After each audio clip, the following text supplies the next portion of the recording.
ভয়ের সাথে আমরা সবাই পরিচিত, কষ্টও আমরা সবাই পেয়েছি। কখনো কখনো আমরা অসুস্থ হয়ে পড়ি, আর এমন সময় হলে মাতার মমতা, কখনো বাবার স্নেহ, কখনো বন্ধুদের পাশে থাকার অনুভূতি আমাদের রোগ নিরাময়ে সাহায্য করে। কখনো যদি আমরা নিরাশ হয়ে পড়ি, তখন যদি আমাদের কোনো আপনজন আমাদের দুটো ভালো কথা বলে, তখন আমাদের মনোবল বেড়ে যায়। ঠিক তেমন সংসারের এই রঙ্গমঞ্চে যদি আপনি পীড়িত অনুভব করেন, কিছু শুভ কথা আলোচনা করুন, কিছু স্তুতি গান করুন, কিছু মুহূর্তের জন্য হলেও নিজের ইষ্টদেবের কথা স্মরণ করুন আর প্রার্থনা করুন। সাহস বাড়বে, শক্তিও বৃদ্ধি পাবে এবং সামনে এগিয়ে চলার পথও দেখতে পাবেন। তখন এই মন প্রসন্ন হয়ে বলবে, রাধা রাধা।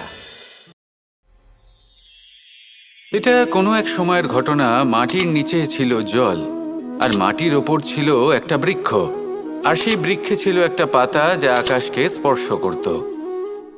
যখনই কোনো ব্যক্তি আসতেন, সেই পাতাকে দেখে তার প্রশংসা করতেন।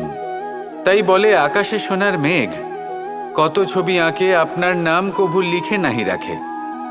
অর্থাৎ প্রতিনিধি ওই বৃক্ষের পাতাকেই মনে করা হতো, সব প্রশংসা ওই পাতাকেই করা হতো। যেখানে চোখের আড়ালে থাকা সেই জল মাটির নিচে থেকে নিঃস্বার্থভাবে নিজের কাজ করে যেত, সেই বৃক্ষকে শক্তি প্রদান করত।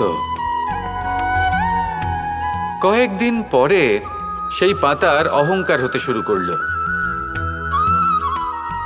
সে ভাবতে শুরু করলো যে আমিই হলাম এই জলের অস্তিত্ব, আমি আছি, সেই কারণেই এই জলের কথা স্মরণ করা হয়।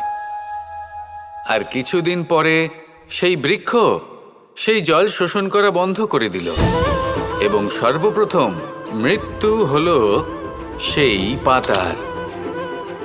সেই পাতা যা আকাশকে স্পর্শ করছিল তা ঝরে মাটিতে পড়ে গেল, আর প্রত্যেক ব্যক্তি তার ওপর দিয়ে হেঁটে চলে যেত, তাকে দেখে আর কেউ প্রশংসা করত না। সেই জন্য জীবনে কখনো অহংকার করবেন না, বিশেষ করে তাদের কখনো অহংকার প্রদর্শন করবেন না যাদের কারণে আপনি সাফল্য লাভ করেছেন, যারা আপনার জীবনের আধার। চিরকাল তাদের প্রতি কৃতজ্ঞ থাকুন, তাদের সাথে সম্পর্ক বজায় রাখুন, তাদের সাহায্য করুন, আর আমার সাথে ভালোবেসে বলুন, রাধা রাধা।